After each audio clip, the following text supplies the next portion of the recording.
복음의 중심은 예수 그리스도입니다. 나는 이제 너희를 위해 받는 괴로움을 기뻐하고 그리스도의 남은 고난을 그의 몸된 교회를 위해 내 육체에 채우노라. 골로새서 1장 24절. 주님의 일꾼은 희생적 중보자가 되어야 합니다. 이는 주님과 구속의 실체에 일치되므로 주께서 그 일꾼을 통해 계속적으로 생명을 창조하신다는 뜻입니다. 그 일꾼의 인격이 뛰어나 다른 사람에게 영향을 미친다라는 뜻이 아니라 그 일꾼의 삶의 요소들을 통해 그리스도의 실체가 다른 사람에게 임한다라는 뜻입니다. 성경에 기록된 대로 역사 속에서의 주님의 삶과 죽음을 선포할 때 우리의 말씀은 희생적인 요소가 됩니다. 하나님께서는 선포된 이 말씀을 주님의 구속의 바탕 위에 사용하셔서 다른 방법으로는 이룰 수 없는 새 창조를 그 말씀을 듣는 자들 안에서 행하십니다. 만일 예수님에 관한 계시 대신에 사람의 삶 속에 나타나는 구속의 결과들을 선포하면 그 말씀을 듣는 자들에게 나타나는 결과는 새 생명이 아니라 세련된 영적 문화입니다. 이러한 선포는 다른 영역에 있는 것이므로 성령께서 그 메시지를 증거하실 수 없습니다. 따라서 하나님의 진리를 선포할 때 오직 주님만이 그 진리를 듣는 영혼들 안에서 재창조의 역사를 일으키실 수 있도록 하나님의 의도에 맞게 행동해야 합니다. 그 사람의 인격은 참 대단하군, 아주 매력적이야, 놀라운 통찰력을 가지고 있어. 이러한 상황에서 하나님의 복음이 어떻게 역사할 기회를 얻겠습니까? 즉, 인간적 매력으로 사람을 끄는 것은 복음에 선포하는 무관하기 때문에 복음이 역사할 수 없습니다. 만일 누군가 자신의 인격으로 사람을 끌면 그의 호소력은 그의 인격에 있습니다. 그러나 그가 주님과 하나가 되면 사람을 끄는 것은 그가 아니라 예수 그리스도이십니다. 위험은 언제나 사람이 영광을 받으려는 데 있습니다. 예수님께서는 우리가 주님을 높여야 한다고 말씀하셨습니다. 주님은 나의 최고봉 새벽 묵상, 오늘은 12월 15일입니다. 복음의 중심은 그리스도입니다 라는 제목으로 말씀을 나누도록 하겠습니다. 여러분, 세상 종교는요, 신이 사람을 위해 존재합니다. 그래서 사람이 신에게 정성을 들이거나 열심을 내면 신이 그 사람을 위해서 뭔가를 해준다는 게 그들의 이론이에요. 그리고 신이 존재하는 이유도 바로 그렇게 인간을 위해, 인간을 이롭게 하기 위해 존재한다는 것입니다. 그러나 우리 기독교는 반대죠.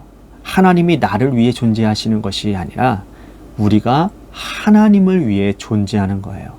하나님이 내 삶의 주인이시고요, 나는 주님의 말씀에 복종할 뿐입니다. 그래서 챔버스는 오늘 묵상을 시작하면서 이렇게 말을 합니다. 주님의 일꾼은 희생적 중보자가 되어야 한다고요. 자, 이것은 주님과 구속의 실체에 일치되므로 주께서 그 일꾼들을 통해서 계속적으로 생명을 창조하신다라는 뜻인 거예요. 그러니까 우리는요, 주님을 위해 존재하는데, 주님을 위해 존재하는 우리는 주님의 일을 감당하는 존재들이고요, 그 주님의 일은 바로 뭐냐? 생명을 창조하는, 즉 영혼을 구원하는 일이라는 겁니다. 물론 그 일의 주체는 주님이시고요, 주님은 일꾼을 통해서 그 일들을 해나가신다라는 거예요. 그래서 일꾼의 인격이 뛰어나서 다른 사람들에게 영향을 미치는 것이 아니고요, 그 일꾼의 삶의 그 요소들을 통해 그리스도의 실체가 다른 사람들에게 임하는 것이라고 챔버스는 말을 하는 겁니다. 그러니까 무슨 말이냐 하면, 여러분, 사람이 가지고 있는 어떤 인격적인 요소가 다른 사람들에게 영향력을 미치는 것이 아니라 사람이 가지고 있는 어떤 요소가 바로 주님을 소개하는 거라는 거예요. 이해가 되시죠?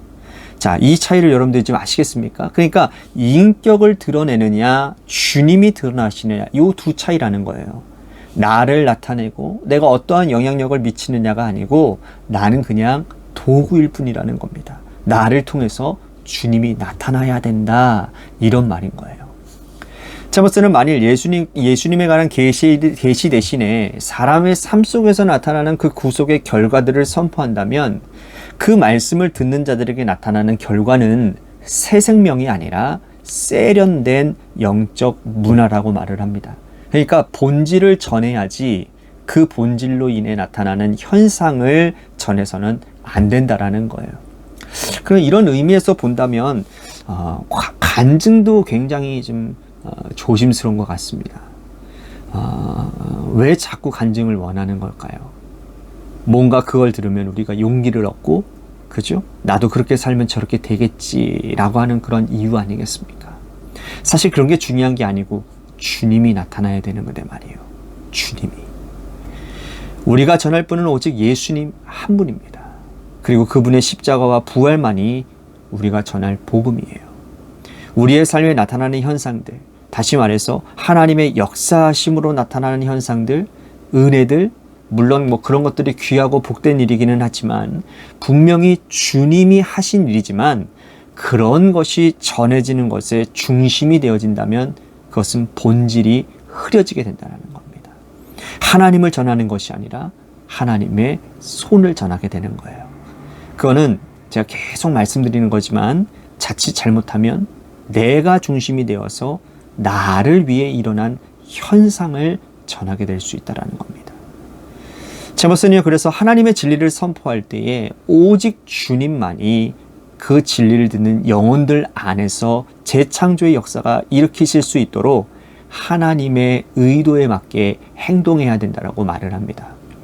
아까 말씀드린 것처럼 이런 면에서 보면요, 간증도 주의해야 될 부분들이 참 많은 거예요. 간증을 통해서 나타나야 될 분은 분명 주님이시거든요.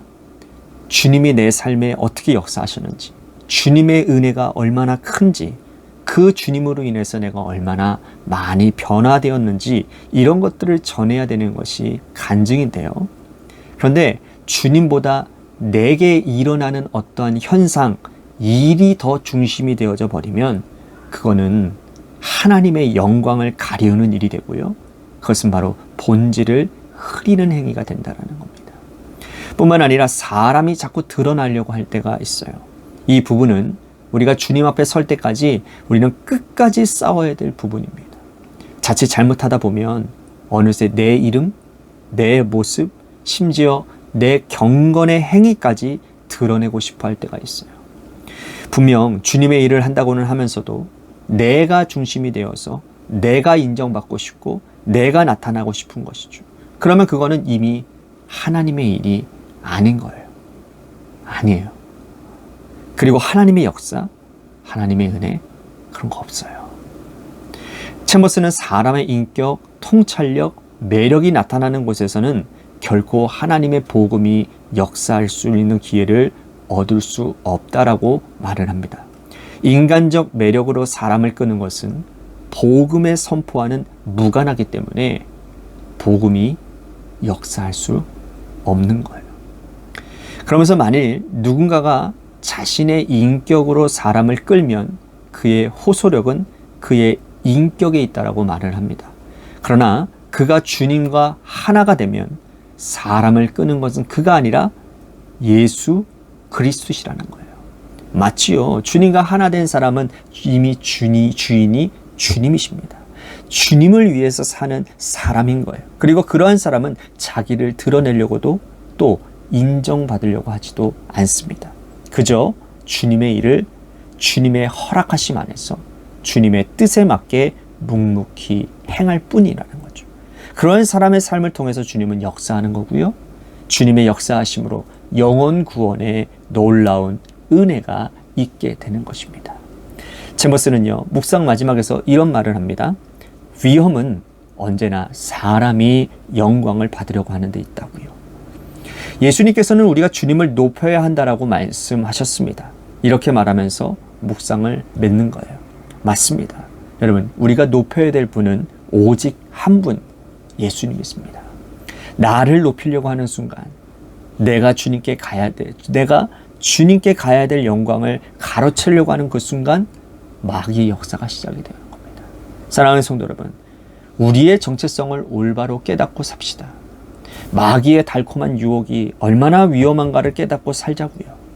그래서 주님의 주인 되심을 날마다 믿음으로 고백하고 주님의 영광을 위해 살아가는 우리 모두가 되시기를 주님의 이름으로 간절히 축복하겠습니다. 아멘.